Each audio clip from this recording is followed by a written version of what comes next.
Hello বন্ধুরা, আমরা আজকে আপনাদের সামনে তুলে ধরবো টিউবলেস টায়ার। আমরা তার জন্য প্রথম একটা সাইজ মতন রিং ফিতা কেটে নিয়েছি। সাধারণ একটা টিউবের রিং ফিতা দেখতেই পাচ্ছেন। তারপর আমরা নিব লজেন। যেই লজেনটা সাধারণত অটোতে লাগানো থাকে, এগুলা এভাবেই কিনতে পাওয়া যায়। তারপরে নিব আমরা জেল সাধারণ। এখন আমরা রিং ফিতাটা রিংয়ের সঙ্গে লাগাবো, যেন জেলটা বাইরে আসতে না পারে। সুন্দর মতন লাগিয়ে নিব। একটু টাইট রাখবেন, না হলে কিন্তু রিং ফিতাটা জায়গা মতন থাকবে না। রিং ফিতাটা সুন্দর মতন দুই সাইডে মিলিয়ে লাগাবেন, না হলে কিন্তু হবে না, জেল বাইরে যাবে। লজেনটা নাট যেটা লাগে সেটা দিয়ে সুন্দর মতন টাইট দিয়ে নেবেন। সাধারণত যদি আপনি একটা রিস্কায় টিউব লাগাতে যান, লিকের ঝামেলা এবং টিউব বেশি দিন টেকে না, একটা টিউবের অনেক দাম বেশি হয়ে যায়। তাই আমরা এই পদ্ধতিটা বার করেছি। আমাদের ভিডিওটা দেখে যদি আপনাদের ভালো লেগে থাকে, বেশি বেশি করে শেয়ার করুন, সবার কাছে পৌঁছে। জেল লজেন যদি আপনাদের সংগ্রহ করা লাগে, তাহলে আপনারা আমাদের নাম্বারে যোগাযোগ করতে পারেন। আমাদের ভিডিওতেই নাম্বার দেওয়া আছে, নাম্বারে যোগাযোগ করবেন। তারপরে প্লাস দিয়ে ভালো করে হয়তো টাইট দিয়ে নেবেন, একটু লুজ রাখা যাবে না। লুজ রাখলে হাওয়াটা এদিক দিয়েই পাস হবে। সুন্দর মতন দেখে নিন ভিডিওটা। এবার টায়ারটা আমরা সুন্দর মতন ভরে নেব রিংয়ের সঙ্গে।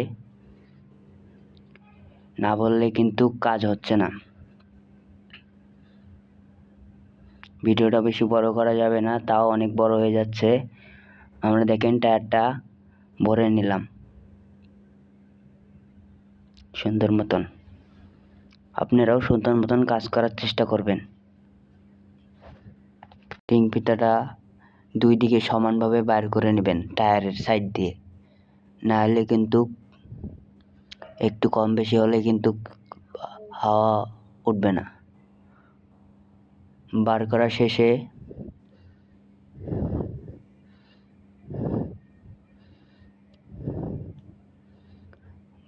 শেষে জেলটা দিয়ে নেবেন এক সাইডে খোলা রাখে।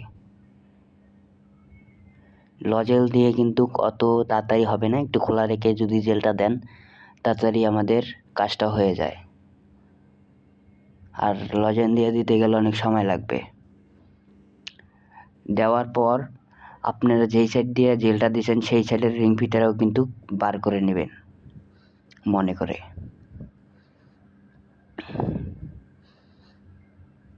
বার করা শেষে আমরা হাওয়া দিয়ে নেব। চাক্কাটা ঘুরিয়ে নেব আগে, জেলটা চারিদিকে যাওয়ার জন্য। এই যে আমরা হাঁকান হাওয়া দিলেই কাজটা আমাদের ওকে হয়ে যাবে। বেশি কষ্ট না, নতুন নতুন যারা করবেন তারা এই ভিডিও দেখেই করতে পারবেন। দেখুন আমরা এখন হাওয়া দেব, চাক্কাটা ঘুরিয়ে নেব। সুন্দর মতন চাক্কাটা ঘুরিয়ে না নিলে জেলটা চারিদিকে যাবে না।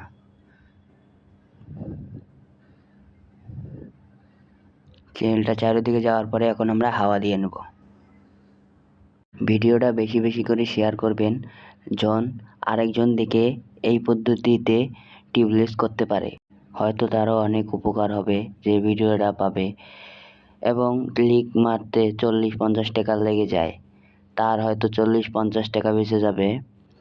এই টিউবলেস করলে প্যারেক ঢুকলেও কিছু হবে না, প্যারেক বাইর হয়ে গেলে জেল আবার ওই জায়গাটা ভালো হয়ে যাবে, হাওয়া আর বাইরেতে পারবে না। তাই সবাই টিউবলেস করুন। একটা লিক মারতে 50 টাকা লেগে যায়, সারাদিনে যে ইনকাম করেন সেটার অর্ধেক লিক মারতে টিপ কিনতেই শেষ। চ্যানেলটা লাইক করে দিন। চলুন শুনে আসা যাক টিউবলেস করার পরে মুরব্বি চাচার কথা। ভাই আবার আজকে মনে করেন যে টিউবলেস করতে আসছে, আমরা ভাইয়ের আজকে টিউবলেস করে দেব। আচ্ছা ভাই, আপনি বলেন কতদিন আপনার এই চাকা টিউবলেস করলেন, কতদিন গেল? 7-8 মাস গেছে। 7-8 মাস গেছে। আপনি টিউবলেস করার পর আপনি গাড়ি কীরকম চালাইলেন? ভালোই চালাইছি, লিকের সমস্যা হয় না। লিক সিকের সমস্যা? একটা চাকা লিক হইলে 40 টাকা 50 টাকা নেয়, টাইনে আনা লাগে, এটার থেকে বিরত হইল। যাক, আপনি টিউবলেস করার পর মনে করেন যে ব্যান যারা করে চালায় তারা বুঝতে গেলে পারে এই লিকের থেকে আর কি ভালো পদ্ধতি গাইতেছে। তারপরে মনে করেন যে আপনার একটা টিউব কিনলে কয়দিন যায়? 2 মাসও যায়, 6 মাসও যায়, দেখা গেল লিক 2-3টা হারলে আর ওই টিপ বার হয়ে যায়। আমার এটাই তো ভালো। যাক, আলহামদুলিল্লাহ। আপনারা ভাইয়ের কথা শুনলেন।